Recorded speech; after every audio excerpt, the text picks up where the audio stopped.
இந்த திரைப்பட உலகத்தில் ஒவ்வொரு டைரக்டர்களுக்கும் ஒவ்வொரு இடம் இருக்குது.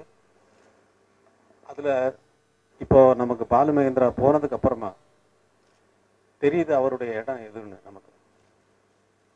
அவர் கொஞ்சம் கூட தன்னை இந்த சினிமாவுக்காக விட்டு கொடுக்காமல், அதாவது காம்ப்ரமைஸ் ஆகாமல் அவர் நினைச்சதையே கடைசி வரைக்கும் கொண்டு செலுத்தி அவர் படங்கள் அதே மாதிரி தனியாக நிற்கிறது இல்லையா. நமக்கு எந்த விதத்திலையும் காம்ப்ரமைஸ் ஆகாமல் இதில் வழி தவறி போன டைரக்டர்கள் வந்து நிறைய பேர் இருக்காங்க. வழி தவறினா வாழ்க்கையில் நல்லா இருக்கலாம், கேரியரில் நல்லா இருக்கலாம், ஆனால் படைப்புகள் அப்படின்னு வரும்பொழுது அதில் தரம் குறையாமல் இருந்தவர் பாலு மகேந்திரா. வாழ்க்கையில் உயர்ந்திருக்கலாம், அல்லது மார்க்கெட்டில் உயர்ந்திருக்கலாம், அல்லது வந்து வேற கமர்ஷியலாக வந்து படங்கள் பண்ணுறது அதில் உயர்ந்திருக்கலாம், அதில் பெரிய பேர் எடுத்திருக்கலாம்.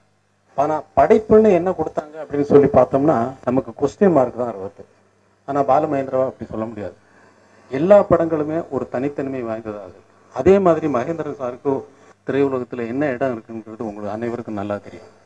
அவரும் இப்போ சொல்கிற கதையும் அதே போல் ஒரு தனித்தன்மை கொண்டதாக அமையும் என்று நான் முழு மனதோடு நம்பி தான் நல்லா இருக்கு அப்படின்னு சொல்லிட்டு வந்தேன். இந்த படமும் அதே மகேந்திரனுடைய தரத்தை விட்டு இறங்காமல் அதே ஸ்டாண்டர்டோட அதே தன்மையோட இருக்கும் என்பதுக்கு எனக்கு கொஞ்சம் கூட சந்தேகம் இல்லை.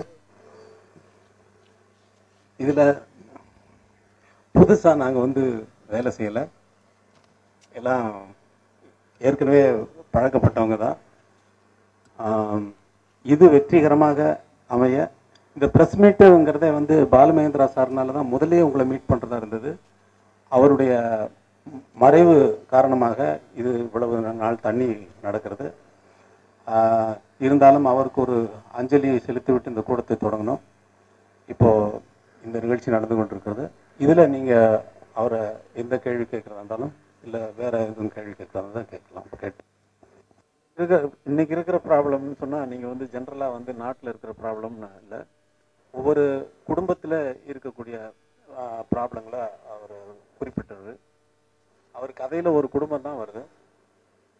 அந்த குடும்பத்தில் எல்லாருக்கும் இருக்கக்கூடிய இன்னைக்கு இருக்கக்கூடிய மிடில் கிளாஸ் ஃபேமிலியில் என்ன ப்ராப்ளம் இருக்கோ அதை மையமாக வச்சு அந்த கதையை அமைச்சிருக்காங்க. கூட்டணி எல்லாம் போட்டு மியூசிக் எல்லாம் போடுறதே கிடையாது. கூட்டணி அவர் வர்றாரு, அவர் போறாரு, அது மாதிரி கூட்டணி என்ன கூட்டணி? அவங்க எந்த வகையில் ஹெல்ப் பண்ண முடியும்? எனக்கு ஹெல்ப் பண்ண முடியும்.